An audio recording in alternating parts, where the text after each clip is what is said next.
2023 సంవత్సరం ఉదయం అందరూ కవర్లు తీసుకుంటున్నారు. కవర్లు తీసుకుని 5,000 10,000 పెట్టిస్తున్నారు.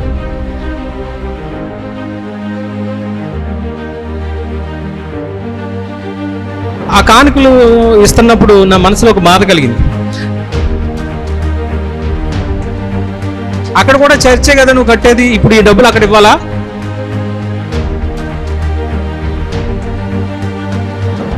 నువ్వు ఇక్కడ ఖర్చు పెట్టు, నీ సొంతానికి ఏం వాడుకోవట్లేదుగా. అక్కడ చర్చికి ఇస్తున్నావు, ఇక్కడ నీ చర్చికి ఖర్చు పెట్టుకుంటున్నావు.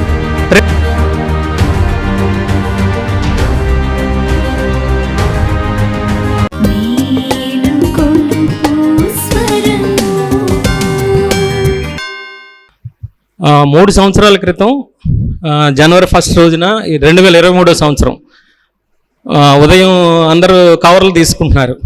కవర్లు తీసుకుని 5,000 10,000 పెట్టిస్తున్నారు.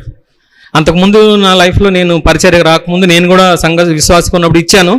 పరిచర్యకు వచ్చేంత జాబ్ విడిచిపెట్టి రావడం వల్ల నేను కొంచెం ఆర్థికంగా ఇబ్బంది ఎదుర్కొన్నా. దేవుడు ఎప్పుడు నా విడిచిపెట్టలా, నాకు సరిపడ ప్రతిదాన్ని అనుకరించుకుంటూ వెళ్తున్నాను. కానీ ఆ కానుకలు ఇస్తున్నప్పుడు నా మనసులో ఒక బాధ కలిగింది.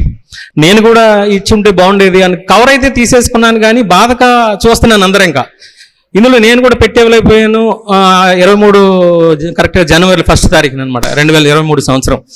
ఆ రోజు అనుకున్నాను, తండ్రి నాకు నేను 25,000 ఇవ్వాలి. దీనిలో కోరుకున్నాను ఎక్కువ, 2,50,000 నాకు దశంభాగం తీసి 25,000 ఇస్తాను నీకు దీంట్లో అని కూర్చొని ప్రార్థన చేసుకున్నా. విశ్వాసంతో ఈ కవర్ తీసుకున్నాను. ఇంట్లోకి వెళ్ళి నాకు రోజు నేను చూసే చోట ఈ కవర్ పెట్టుకున్నాను.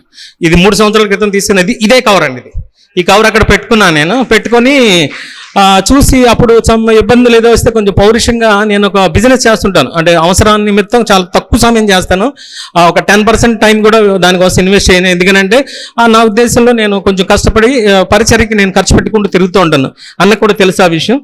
అయితే అప్పుడు వెళ్ళినప్పుడు వితిన్ 3 monthsలో నేను ఒక పని నిమిత్తం వెళ్ళినప్పుడు ఒక 3 నెలల్లోపే 10 లక్షల రూపాయలు వచ్చింది దగ్గర నాకు. అంటే క్యాష్ నా చేతికి రాలేదు, కానీ ఆ బిజినెస్ కంప్లీట్ అయిపోయింది. సరే, నేను అది వాళ్ళు ఇస్తారు కదా, ఒక 2 లక్షలు 3 లక్షల చొప్పున అలా ఇస్తారు, నేను దశంభాగం ఇచ్చేద్దాం అనుకున్నా. వాళ్ళు ఏం చేశారంటే 20,000 25,000 30,000 అలా ఇస్తే మొదలుపెట్టారు. నాకు అవసరమైనప్పుడు అడగనప్పుడల్లా ఒక 20,000 30,000 పంపించేవాళ్ళు. దాంట్లో దశంభాగం లేకపోతే నేను పరిచర్యలో ఖర్చు పెట్టుకుంటాము, అలా వెళ్ళిపోతుంది. సంవత్సరం దాటిన తర్వాత మళ్ళీ అందరూ కవర్లు వేసినప్పుడు గుర్తొచ్చింది నాకు. లెక్కేస్తే 3 లక్షలు ఇచ్చారు ఆల్రెడీ వాళ్ళు నాకు.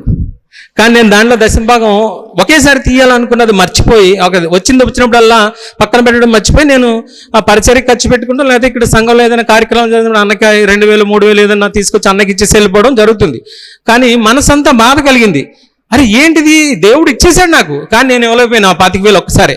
2 సంవత్సరాల్లో అన్న వదినమ్మతో ప్రార్థన చేయించుకుంటున్నాను నేను. అన్న డబ్బు రావటం లేదు, వాళ్ళు నాకు స్నేహితులు, గట్టిగా అడగలేకపోతున్నాను. అడుగుతుంటే వాళ్ళు ఏమన్నారంటే అన్నీ మీకు తెలుసు కదండి అంటున్నారు నాతో. అని అంటే అన్న అన్నారు, జాగ్రత్తగా ఉండు తమ్ముడు, కంగారు పడకు, ఏమి గొడవ పెట్టకు, అదే వస్తలే అని చెప్పి అన్న. అలా అన్న క్రమంలో కరెక్ట్గా మొన్న కొంతకాలం నుంచి నేను కొండపాడు వెళ్తాం మొదలుపెట్టాను. అంటే స్టార్టింగ్ నుంచి కూడా ఇంచుమించుగా ఎందుకు అక్కడ మంచి వాక్యం దొరుకుతుందని అనిపించి నాకు అక్కడికి వెళ్ళటం మొదలుపెట్టాను. అక్కడికి వెళ్ళిన తర్వాత కొన్ని మార్పులు జరగడం మొదలుపెట్టిన లైఫ్లో. అన్న వాక్యం ద్వారా మాట్లాడే ప్రతి ఒక్కటి కూడా జీవితంలో నాది సంబంధించింది అనిపించడం. నేను ఎంత ఇబ్బంది పరిస్థితున్నా ఎక్కడున్నా కూడా మంగళవారం తప్పకుండా కొండపాడు వెళ్తున్నానండి. అసలు ఇంచుమించుగా నేను మిస్ అవ్వాలి, ఏదైనా మీటింగ్స్ ఉంటే తప్ప, నేను నా సొంత మీటింగ్స్ ఏదైనా బయటకు వెళ్ళినప్పుడు తప్ప నేను మిస్ అవ్వాలా. అక్కడికి వెళ్ళిన తర్వాత కదిలింది ఇది మళ్ళీ.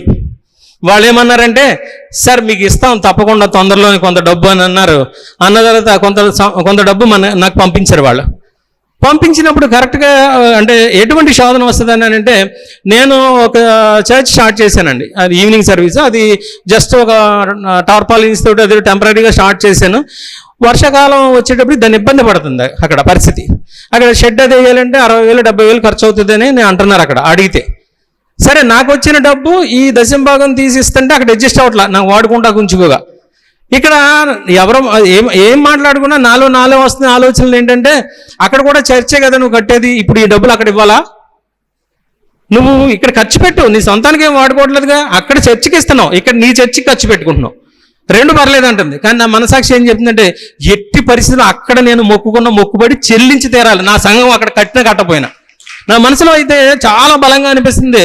ఒక స్ట్రగుల్ పడుతున్నప్పుడు నేను మొన్న కొండపడినప్పుడు అన్నతో చెప్పి, అన్న ఇలా ఉంది, నేను ఎట్టి పరిస్థితులు ఇచ్చేయాలనుకుంటున్నాను. నేను ఈ మందిరంకి వచ్చిన తర్వాత నాకు బొండబడి మందిరంలో ఒక మంచి జరిగింది. ఇక్కడ కూడా సాక్ష్యం చెప్పాలి. కానీ నేను మొక్కుకొందు శుక్రవారం ఇక్కడ మన మెయిన్ చర్చలో కాబట్టి అక్కడ సాక్ష్యం చెప్పిస్తాను అని అనుకున్నప్పుడు చెప్పేసిన తర్వాత నాకు మనశ్శాంతిగా అనిపించింది. నాకు అన్న ఒకటే మాట్లాడు, తమ్ముడు నువ్వేం చేయాలనుకుంటే చెయ్యి, దేవుడు మందిరం కాదు నీ సంఘాన్ని అభివృద్ధి చేస్తాడని ఒక ప్రార్థన చేశారు అన్న. ఈ రోజు నా మనసు ఎంత ప్రశాంతంగా ఉందంటే ఈ కవర్లో ఇలా ఒక చెక్ పెట్టేవాళ్ళని నేను కలగన్నాను.